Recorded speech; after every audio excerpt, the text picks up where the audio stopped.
आणि दुकानामध्ये मालक नाही याची संधी साधून त्यांनी काउंटरमध्ये असलेले 200 ग्राम वजनाचे सोन्याचं एक बिस्किट होतं ते अप्रामाणिकपणे चोरून नेलं होतं.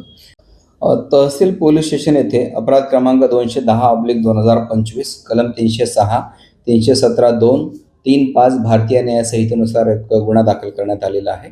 यातील जे फिर्यादी आहेत सदाशिव भीमराव सूर्यवंशी, वय 55 वर्षे, राहणार प्लॉट नंबर 402, लबान तांडा, गजानन चौक, जुनी शुक्रवारी, पोलीस ठाणे सक्करदरा, नागपूर यांचं पोलीस स्टेशन तहसील हद्दीमध्ये सूर्यवंशी रिफायनरी, सुदाम गल्ली, साईबाबा बेकरी समोर, न्यू इतवारी रोड, पोलीस ठाणे तहसील नागपूर असं यांचं प्रतिष्ठान आहे आणि ते सोन्या चांदीचे व्यापारी आहेत.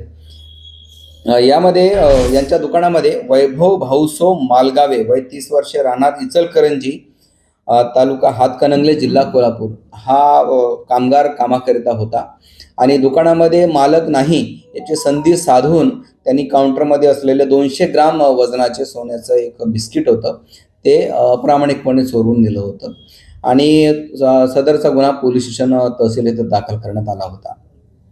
सदर गुन्ह्याचा तपास PSI रमीज शेख यांनी केलेला असून यामध्ये आतापर्यंत एकूण 4 आरोपींना अटक करण्यात आलेली आहे.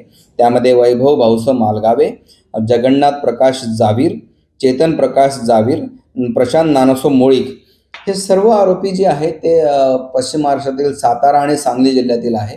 यांची मोडस अशी आहे की संपूर्ण भारतभरात जे सोन्याचे व्यापारी असतात, सोना चांदीचे व्यापारी ज्वेलर्स असतात, त्यांच्याकडे नोकरी करणे, विश्वास संपादन करणे आणि जेव्हा संधी मिळेल तेव्हा त्यांच्याकडे जो सोन्या किंवा चांदीचा मुद्देमाल असतो तो चोरून त्याची विल्हेवाट लावणे, आपसामध्ये वाटून घेणे अशी ती मोडस होती.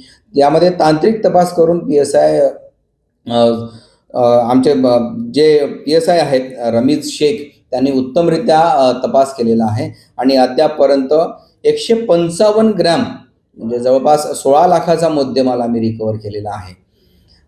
सदर आता आमच्या कस्टडीमध्ये चेतन प्रकाश जावीर हा आरोपी ताब्यामध्ये आहे. माननीय न्यायालयाने त्याचा 3 दिवस, सुरुवातीला 2 दिवस आणि त्यानंतर 3 दिवस असा 5 दिवस आम्हाला PCR मंजूर केला होता. त्या दरम्यान आम्ही सदरचा हा सर्व मुद्देमाल या 4ही आरोपीकडून रिकवर केलेला आहे.